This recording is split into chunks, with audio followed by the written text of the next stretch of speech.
Thank you. Thank you. The next question is from the line of Raj Shah from Ambit Asset Management.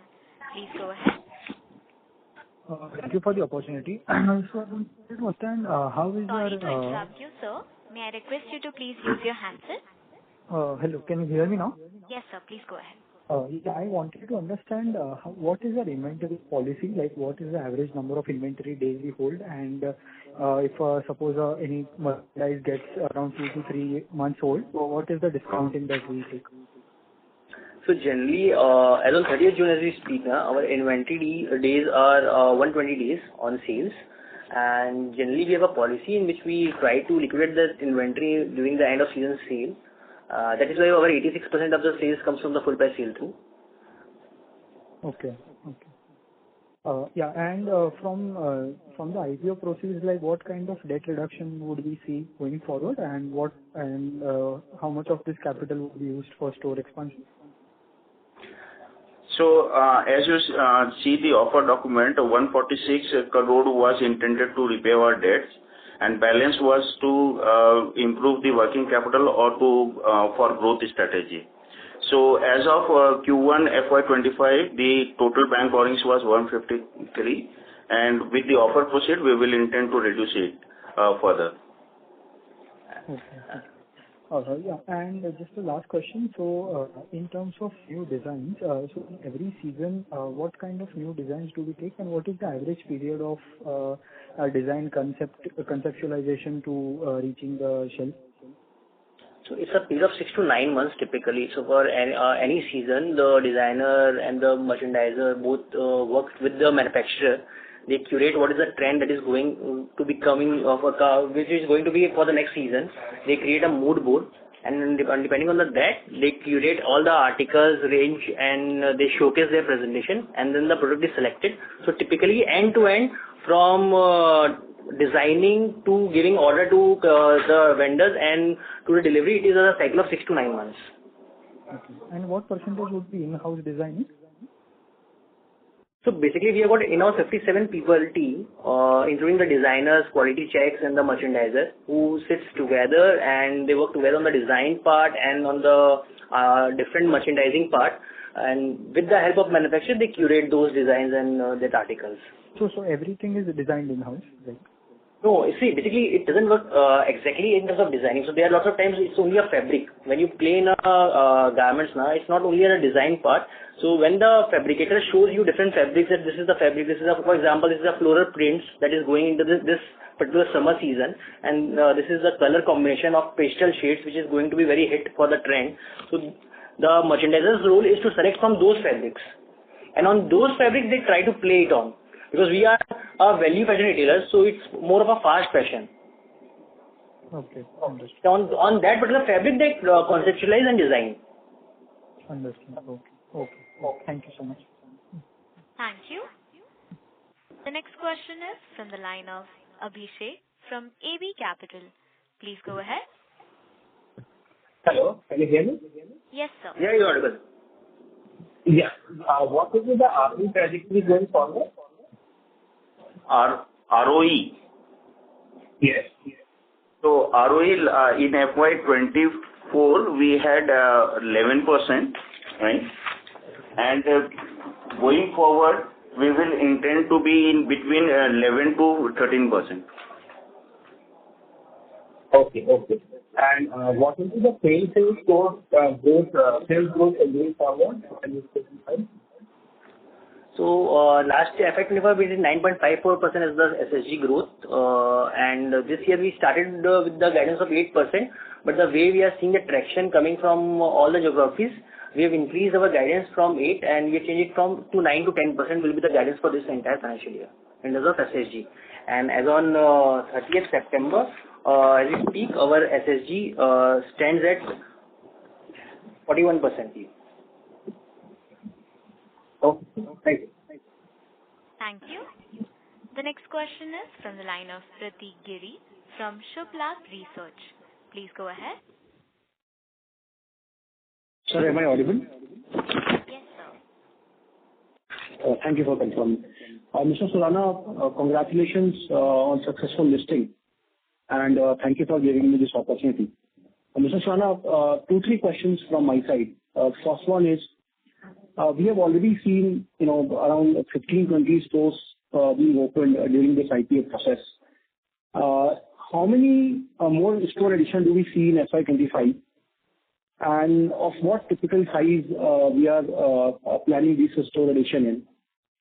And just one more in this is, how much time does it take for us to turn EBITDA positive on a store level after we open a new store? This is the first question. So in terms of store expansion, the 35 to the 40 stores are that we are targeting for this particular financial year, FY25. And in terms of the store EBITDA, you can say that because we are in this value fashion retailing and we are primarily into this festive economy, generally on an average, for the entire financial year, any store which opens into a particular financial year, it gets the operational EBITDA positive in that particular year itself. So from the first year itself, it's a EBITDA positive store for us.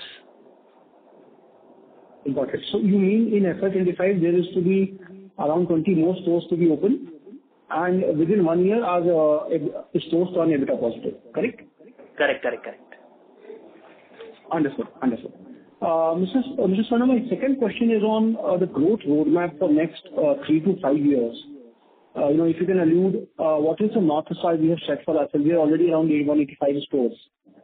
And what is the plan for, say, next 3 to 5 years in terms of number of stores? Where do you want to reach in that KPI? So we intend to double our store count on next 3 years. Okay.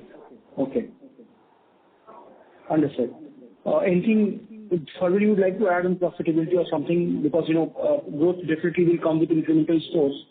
But regarding the profitability, any thoughts on that? I think, in terms of profitability, we are right now also, if you see in terms of profitability, we are at at pre-Ind AS level.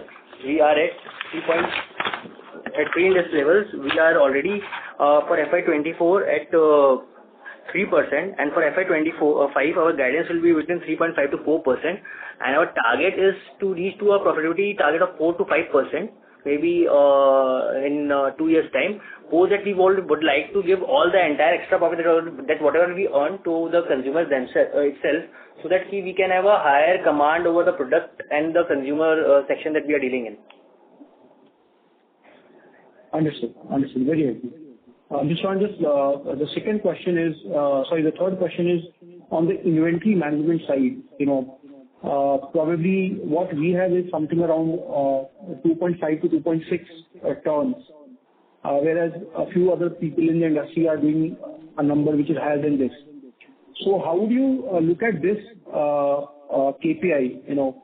Is there a incremental scope of turning the inventory more number of times, generating more profits from the same capital? Any thoughts on that?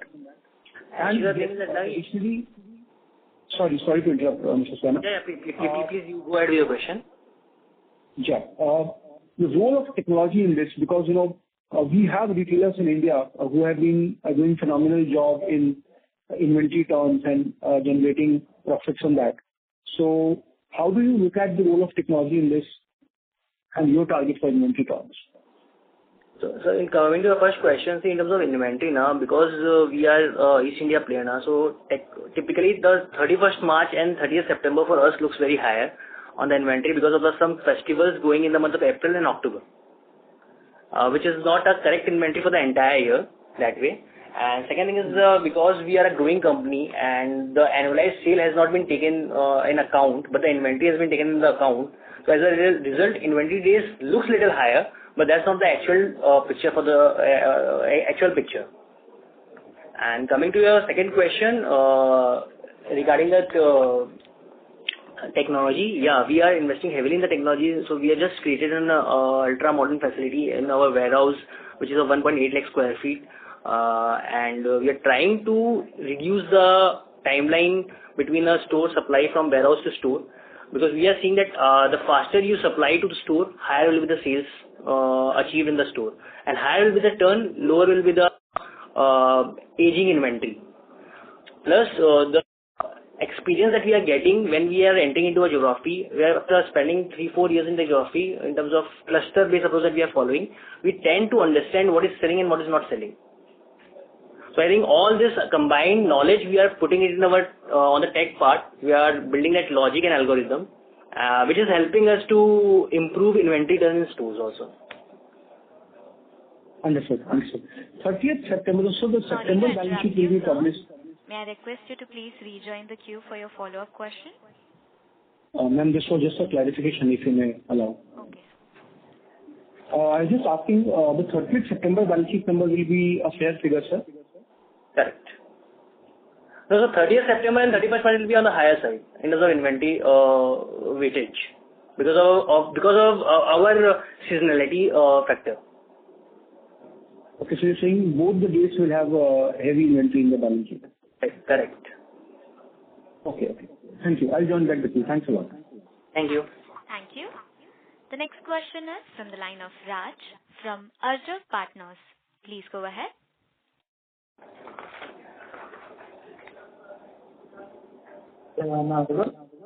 Yes, sir, you're audible. So you have guided for 25% sales growth, right? Correct. So you will be growing around 1250 to 1300 crore range for us for full year FY25. So for us, the guidance is around 25%, which is around 1220 crores from 973 crores, 1216 crore to be precise. The guidance that we have given. All right. And sir, you guided for PAT growth, PAT of around 3.5%, right? 3.5 to 4%. On pre-Ind AS levels, excluding exceptional losses. Sorry? Excluding exceptional losses. Excluding exceptional losses, all right. So, hello? Yeah, you're audible. When we say pre-Ind AS, so what exactly do we mean pre-Ind AS and post-Ind AS? So we are taking rental into account while calculating pre-Ind AS. It is as per IGAAP, and Ind AS is as per accounting standard. So basically what happens is that now in terms of rentals, the rentals are discounted at a banking rate, which increases the interest cost on the financial portion in terms of Ind AS, which is the accounting standard that we follow for the listed entities and in which we provide our result. But on the IGAAP section, the PAT tends to be on higher side than the at the Ind AS level because of the actual booking of the rentals. So, what you are trying to say is post-Ind AS PAT would be lower, right? Yes, as per Ind AS it will be lower. All right. So, how much of PAT are we expecting as per Ind AS? As per it range between 2.5 to 3. 2.5 to 3%. Yeah, before exceptional losses. All right. So we are expecting a PAT of around 35-40 crores, I guess. Yeah. All right. And sir, if I look at your inventory, if I look at the trade payables, the trade payable days for FY21 around 121. Yeah. Do we expect FY25 payable days also to be in the similar range? No. With this will be on a decreasing trend because post IPO, so we will be having ample cash flow, so to reduce our trade payable days. Okay. And how much of these trade payables are to our related things? So in totality, FY24, the 3.36% was the percentage of total data by transaction that has been done for the year. If I see your the papers around 262 crores, right, for FY24 end. Yeah. So yes. How much of these 262 crores belong to related parties? This number is not handy right now, but as I said, in terms of percentage, 3.36% is the total buying that has been done with last year with the related party. All right. Yeah. And sir, one more thing I am intending to ask. You have given a business update for Q2 FY25, right? So looking at the update, I feel the guidance which you have given is a bit on a conservative side. Realistically, you would be able to grow slightly higher than the guided figure of 25%, I think. I think if that's the case, that's good for the company. But yeah, we want to take a prudence approach in that, and we would like to stick with this guidance only right now. All right. And sir, you also said you wanted to have a PAT of around 4 to 5% over next 2 years' time. So is this PAT of 4 to 5% pre-Ind AS or post-Ind AS, you have said? So it is PAT of pre-Ind AS, post-Ind AS, 4 to 5%. Post-Ind AS, right? All right. Thank you. Thank you. The next question is from the line of Sunil Jain from Nirmal Bang Securities. Please go ahead. Yeah, thanks for that. My question got answered. Thank you very much. Thank you. The next question is from the line of Abhishek Kumar from Phantom Wealth. Please go ahead. Hi, good evening. Congratulations on the good set of numbers. My question was first on your strategy on focus states, given that majority 80% of the states, 80% of our store count currently are in core states, and as I heard you well, that 70% of the new stores will be in the core states and the rest 30% will be in focus states. So what exactly will be the strategy going forward for focus states? Because as I see, UP and Jharkhand are relatively bigger, and especially UP given the size. So what exactly is the strategy over there? That's my first question. So in a study, as another ratio will be 70 to 30 also, till the store becomes, the focus states becomes into core states. So typically for the next 2 years, the strategy will be simple. 70% will be in the core and 30% will be in the focus states. It is a number of stores that we are going to open. Okay. And the question I had with respect to the store size. So as you can see, the store size has, like, the size is reduced. So is it like a temporary thing, or what exactly is the reason behind it, or are we kind of recalibrating our store sizes or the new stores which we are opening? Actually, it depends on generally we are opening in tier 2, tier 3, tier 4 cities now, so we have reduced the store size to optimize the level in terms of sales. And whenever we are opening the cities also, there sometimes the stores that we are getting is at a lower size. That is why end to end the store size looks on an average around 8,000 square feet that we are opening. Okay. And you have only one kind of format, right? Or are there like more than one kind of format of stores, like a smaller store or a large format store, or blanket only one kind of store format is there? There is no such as format. So typically, the lowest store that we have is got around 4,000 square feet, and the largest is around 28,000 square feet in terms of retail area. Okay. So depending on the store size, we curate the assortment. Okay, and there where your cluster, say example, if in a particular area you have a bigger size format store, so around that you will build like a smaller one, right? I didn't get your question. Can you come again? So, which are particularly the areas where you decide upon opening like a bigger size store compared to a smaller one? Which are locations or cities? What exactly are you using behind it? Generally, it's a metro and a tier 1 cities where we decide. And again, it totally depends on the site. For example, if we are only one over there and we see a lot of potential in the market, and if we get that, actually such a big size is also a very difficult task. On an average, you generally get 8,000 square feet stores only across. So 90% stores typically will be around 8,000 only that you get. There are only 10% stores, but if there is a market potential, we tend to take bigger stores also. Okay, got it. And my last question was on the fire incident which occurred in the warehouse. So, what exactly happened, and what measures you as a company are going to take in order to avoid such incidents going forward, given that we are on a high growth trajectory, and we are a growing company, and we won't want these kind of situations to come. So could you give your take on this? So actually the fire broke out in the nearby warehouse, and through which it traveled to our warehouse.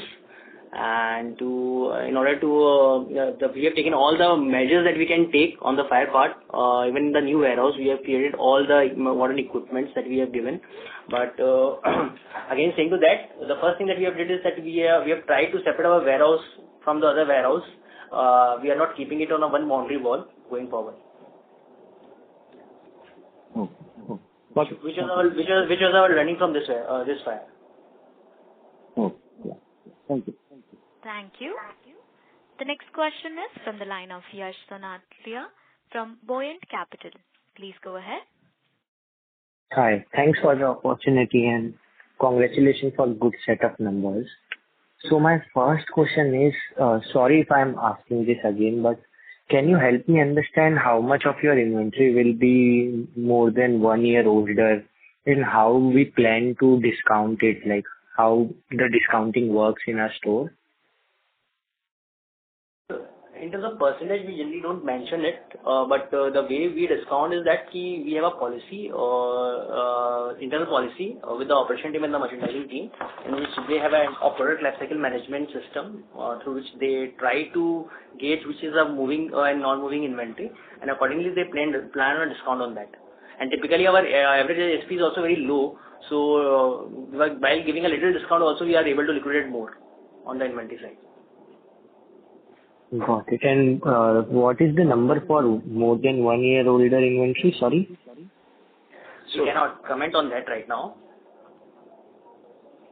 Okay, got it. And like our revenue per store or revenue per square feet is still quite lower from some of our peers. So is it because of the higher mix of new stores, or is it because of different strategies or the ASPs, and what do you think it is? Or it is generally lower because on the strategy for tier 3. So we have a higher presence in tier 3 and tier 4 cities, where we generally tend to take a building that we have taken. As a result, the rentals are very low, so EBITDA is very good, but SPSF looks lower on those areas. Got it.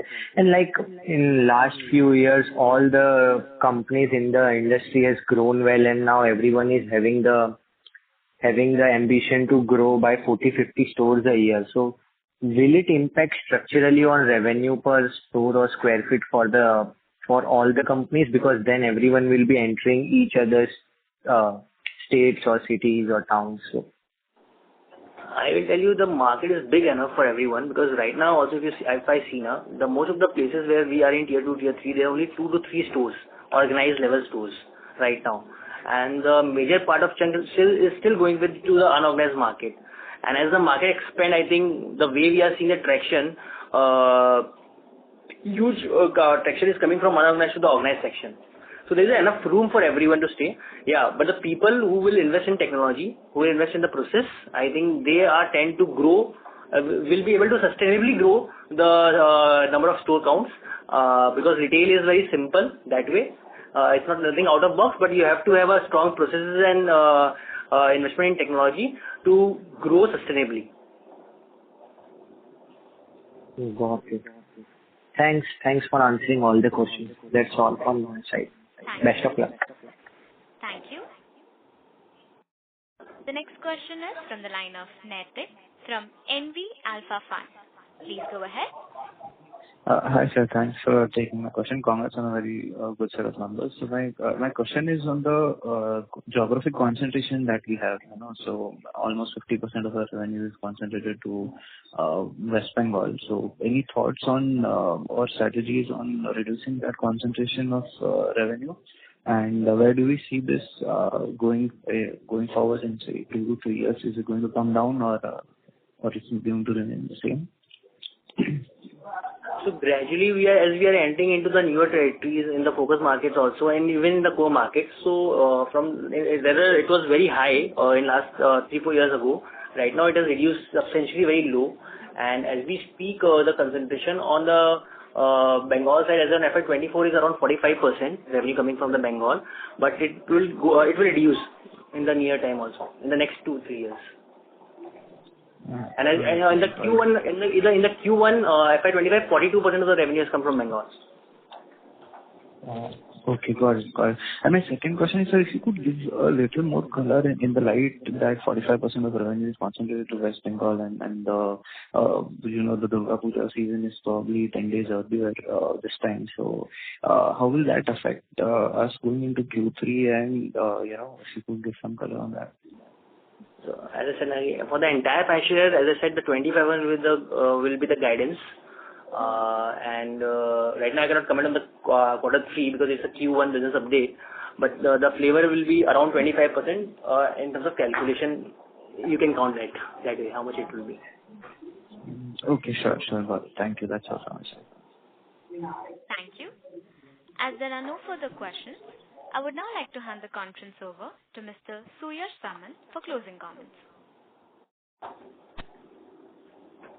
Thank you for joining us today. Please feel free to reach out to Stellar IR advisors in case of any queries. Thank you. On behalf of Baazar Style Retail Limited, that concludes this conference. Thank you for joining us, and you may now disconnect your line.